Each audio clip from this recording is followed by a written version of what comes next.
September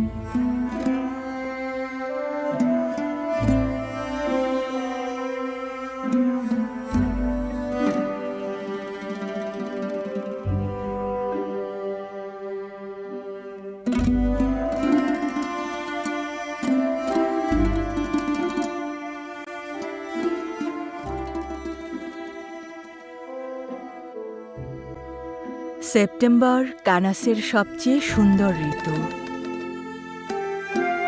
কিন্তু মন মাতানো দৃশ্যগুলো 10 দিনের মধ্যে শেষ হয়ে যাবে এবং শীঘ্রই এখানে দীর্ঘ শীত প্রবেশ করবে, যা অর্ধ বছরেরও বেশি সময় ধরে চলবে।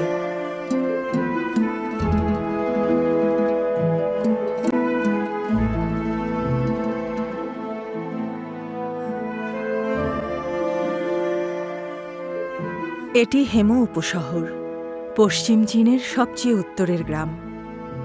শীতকালে এখানে সর্বনিম্ন তাপমাত্রা প্রায়শই -40°C নিচে নেমে যায় এবং বরফের পুরুত্ব 1 মিটার ছাড়িয়ে যায়।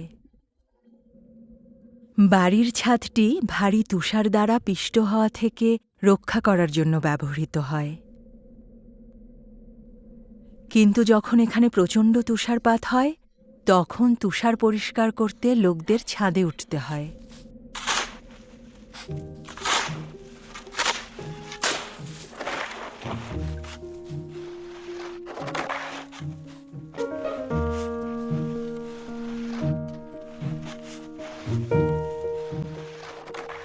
এখানে বসবাসকারী তুভা লোকেরা মঙ্গলদের একটি শাখার অন্তর্গত এবং কিংবদন্তি অনুসারে তারা চেঙ্গিস খানের পশ্চিমী অভিযানের বংশধর। চীনে 2000-এরও বেশি তুভা লোক রয়েছে, যাদের অর্ধেকেরও বেশি হেমু টাউনশিপে বসবাস করে। শীতকালে বাচ্চাদের সবচেয়ে সহজ এবং আনন্দদায়ক খেলাগুলোর মধ্যে একটি হচ্ছে তুষারে লাফানো। নাচেং এবং তার বন্ধুরা একটি পুরনো বাড়ি বেছে নিয়েছিল এবং সর্বোচ্চ স্থান থেকে তুষারে ঝাঁপ দিতে চেয়েছিল।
হেমুর শীতে তুভালোকেরা যা বেশি পছন্দ করে তা হল প্রযুক্তিগত স্নো স্পোর্ট স্কিইং।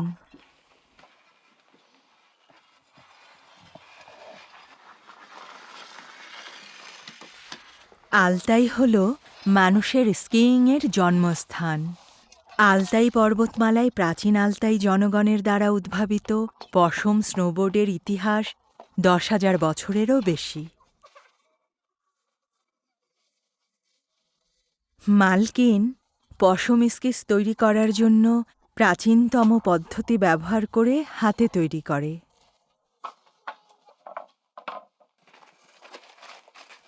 এই ধরনের প্রাচীন স্নোবোর্ড ভালো সাদা পাইন কাঠ দিয়ে তৈরি। কাঠ ছেঁটে এবং বাঁকিয়ে একটি স্নোবোর্ডের আকার দেয়া হয় এবং তারপরে জুতা এবং স্কিগুলো একসাথে করার জন্য একটি ইলাস্টিক এবং সামঞ্জস্যযোগ্য ফিতে ঘোড়ার চামড়ার দড়ি দিয়ে বেঁধে দেয়া হয়, যাতে সেগুলো খেলাধুলার সময় ঘন ঘন পড়ে না যায়। সবশেষে ঘোড়ার বাছুরের চামড়াটা তার উপর মুড়িয়ে দিতে হবে। সমস্ত প্রক্রিয়ায় নখ এবং আঠা ব্যবহার করা হয় না। স্কেটবোর্ডের নিচে পশমকে দৃঢ়ভাবে ঠিক করার জন্য বোতাম হোলগুলিকে ছেদে শুধুমাত্র চামড়ার দড়ি ব্যবহার করা হয়। উপরে ওঠার সময় ঘোড়ার চুল কাঠের বিপরীতমুখী থাকে, যাতে স্লাইডিং করার সময় নন স্লিপের ঘর্ষণ বাড়াতে পারে। এটি কাঠ বরাবর থাকে, যা স্লাইডিংয়ের প্রতিরোধ ক্ষমতা কমাতে পারে।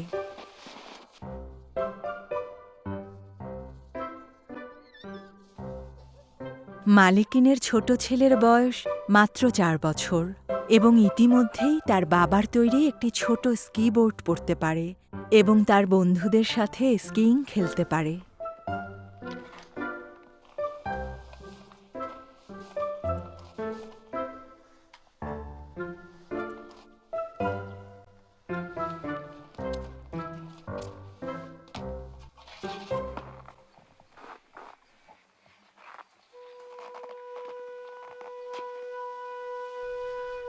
মালিকিনের লক্ষ্য গ্রামের পিছনের উঁচু পাহাড়। প্রতি শীতে গ্রামের তরুণ তরুণীরা এতে আরোহণ করবে এবং উদ্দীপ্ত আনন্দ অনুভব করতে পাহাড়ের চূড়া থেকে নিচে নেমে আসবে।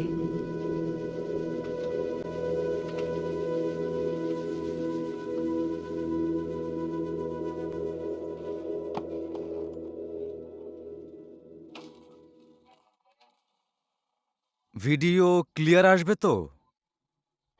তার স্কেচ নামিয়ে সেটাতে মালকিন একটি নতুন ক্যামেরা লাগানোর কাজ করতে শুরু করে। মোবাইল ফোনের সাথে সংযোগ করার জন্য একটা ইন্টারফেস আছে। স্কিইং করার সময় এই নতুন অদ্ভুত দর্শন যন্ত্রটি কিভাবে ব্যবহার করা যায় তা অধ্যয়ন করতে মালিকিন বাহিরতু শহরে এসেছিলেন। তিনি প্রত্যেকের আরোহণ এবং স্কিইংয়ের ছবি তুলতে চান এবং সেগুলো অনলাইনে শেয়ার করতে চান। এভাবেই ঠিক আছে। হ্যাঁ, এভাবেই ঠিক আছে। হ্যাঁ, চারপাশে এভাবে, লাফাতে হবে এভাবে। এবং পাথরের মধ্যে স্কি করতে হবে। ওই ওই একদম। এভাবে। আগামীকাল কিন্তু আমি পড়বো।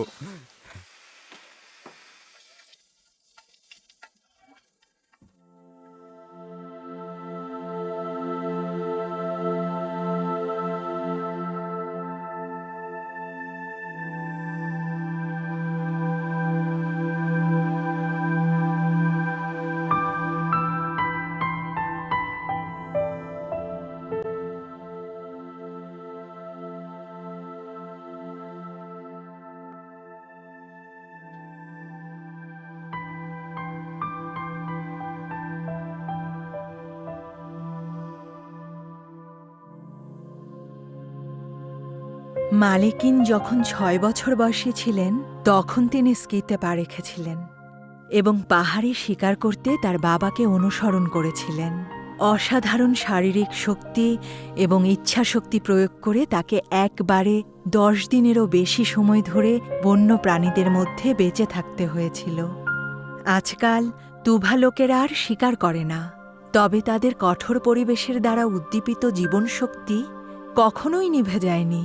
তারা ঠান্ডা আবহাওয়ায় বরফখণ্ডের শীর্ষে পৌঁছাতে আগ্রহী। তারপর তারা স্কিতে প্যাডেল করে এবং ঈগলের মতো উড়ে যায়।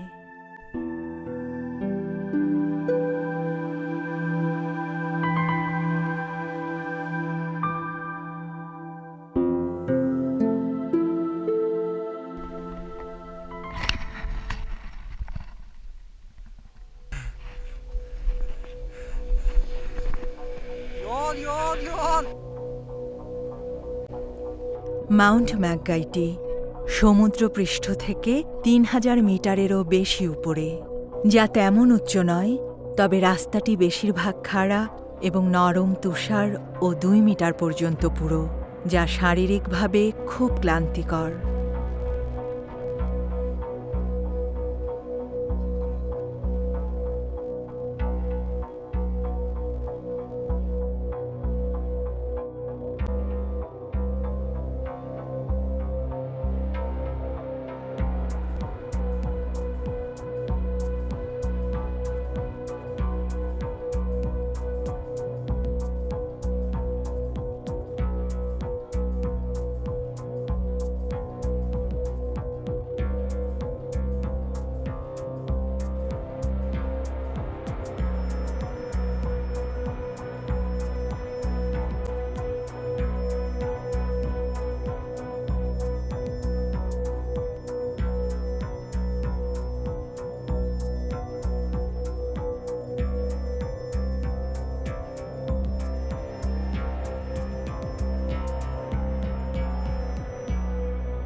নাচেং এবং তার বন্ধুরাও মালেকিনকে স্কি শেখার জন্য খুঁজে পেয়েছিলেন। এখানে ধরো,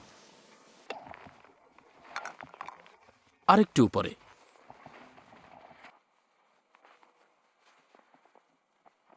স্লাইড করার সময় বাম ডানে একটু ব্যালেন্স করে নিবে, কেমন? ওকে। তারা জানে যে বরফখণ্ডের শীর্ষে পৌঁছানোর পরই স্বাধীনভাবে উঠতে পারবে।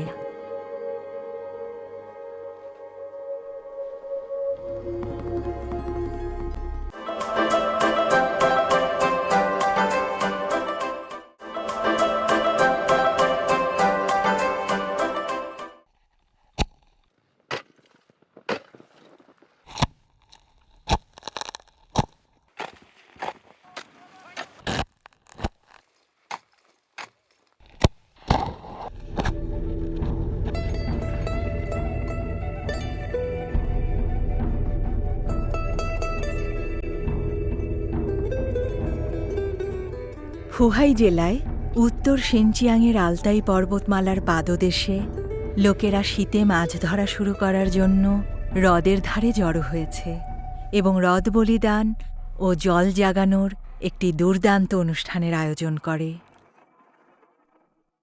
লেকে বলি দাও, উঠে ধুলো ধুয়ে নাও। এই শীতে দাদিকে ধরতে 1 বছরেরও বেশি সময় এই রীতি শুরু করেছি। 1 বছরেরও বেশি। পান করো, পান করছি। চোখ বুজে কামান চালাও।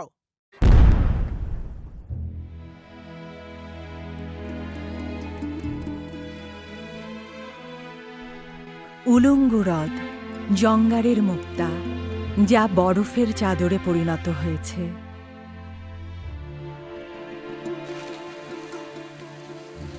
এই ঐতিহ্যবাহী শীতকালীন মাছ ধরার পদ্ধতিটি বর্তমানে শুধুমাত্র উত্তর পূর্ব চীনের সোংহুয়া নদী অঞ্চল এবং শিনচিয়াংয়ের উলুঙ্গু হ্রদে বিদ্যমান।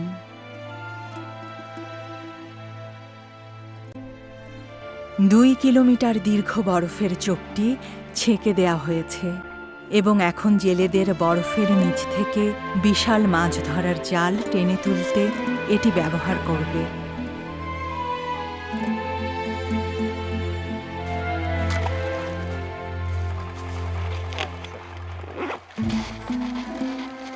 ডং সিনহুয়া একজন হান কৃষক। ছোটবেলা থেকেই বাবাকে অনুসরণ করে গ্রীষ্মকালে চাষাবাদ আর শীতকালে মাছ চাষ করে পুরো পরিবার জীবিকা নির্বাহ করে। শিক্ষানবিশ মুহান একজন কাজাখ পশুপালক। শীতকালে তার অবসর সময়ে তিনি মাছ ধরা শেখার জন্য ডং সিনহুয়াকে অনুসরণ করেছিলেন এবং সুইথ্রেড জলের নিচে মাস্টারের সাথে সহযোগিতা করেছিলেন। থ্রেডিং রডটি মাছ ধরার জালের সাথে সংযুক্ত একটি সূচের মতো। মুহান বরফের নিচে থ্রেডিং রডের দিক বোঝার জন্য একটি বোতাম ব্যবহার করে। হ্যাঁ, এখানেই। আস্তে আস্তে টান দাও। ডং সিনহুয়া পরের বরফের চোখে রডের মধ্য দিয়ে থ্রেডটি সরানোর জন্য একটি ওয়াকিং হুক ব্যবহার করেন এবং থ্রেডটি টেনে বের করেন। তারপরে স্ট্রেডিং মেশিনটি বরফের চোখের দ্বারা উন্মুক্ত লাইনটিকে পালাক্রমে আলাদা করে টেনে আনতে ব্যবহার করে। হ্রদে অন্তত 2 শতাধিক বরফের চোখ রয়েছে। ভোরবেলা তারা জাল বের করতে শুরু করে এবং 5-6 ঘন্টা না থেমে জাল টানতে থাকে, যাতে অন্ধকার হওয়ার আগে মাছ সংগ্রহের জন্য জাল ফেলা শুরু করতে পারে।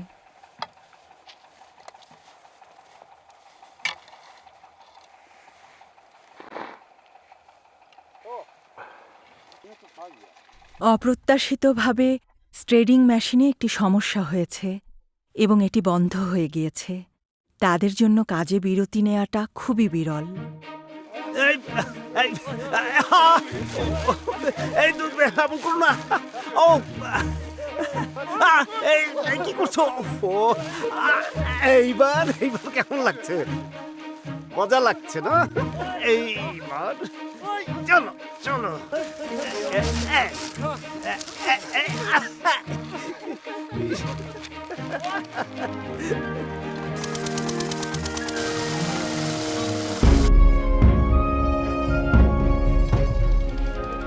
সন্ধ্যায় আবার তুষার পড়তে শুরু করে এবং উভয় পাশের জালগুলি ইতিমধ্যে সাজানোই ছিল, তাই সেগুলো বন্ধ করে সেট আপ করা যেতে পারে। এই সময় সমস্ত জেলেরা মাছের অন্যদিকে মনোনিবেশ করে। বরফের নিচে থেকে বেরিয়ে আসা জালগুলি আলাদা করে টেনে বের করে।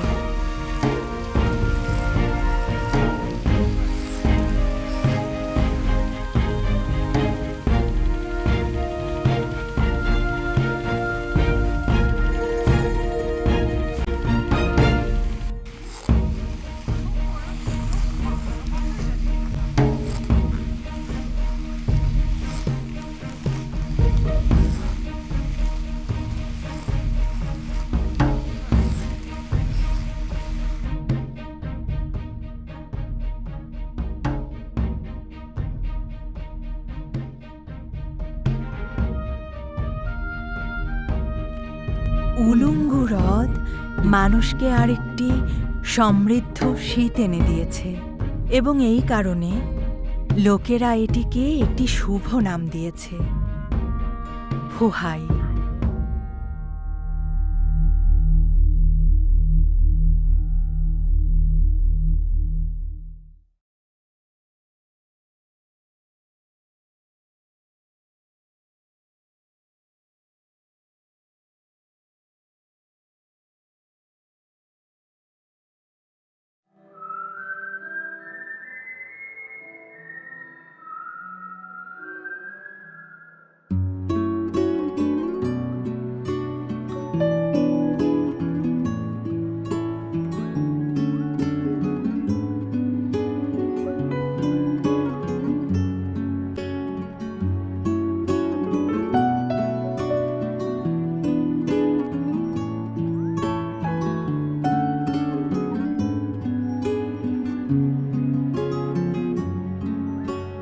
Gönlümdeki güzel yıldızım canım, yürek söyleyen kunduzum canım.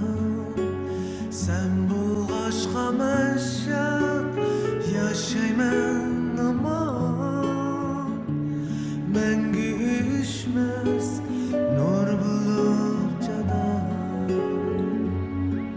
Söyleyen canım, kıygen canım, sen bu aşka meşhur aman. Söyleyen canım, kıygen canım, sen bu aşka meşhur.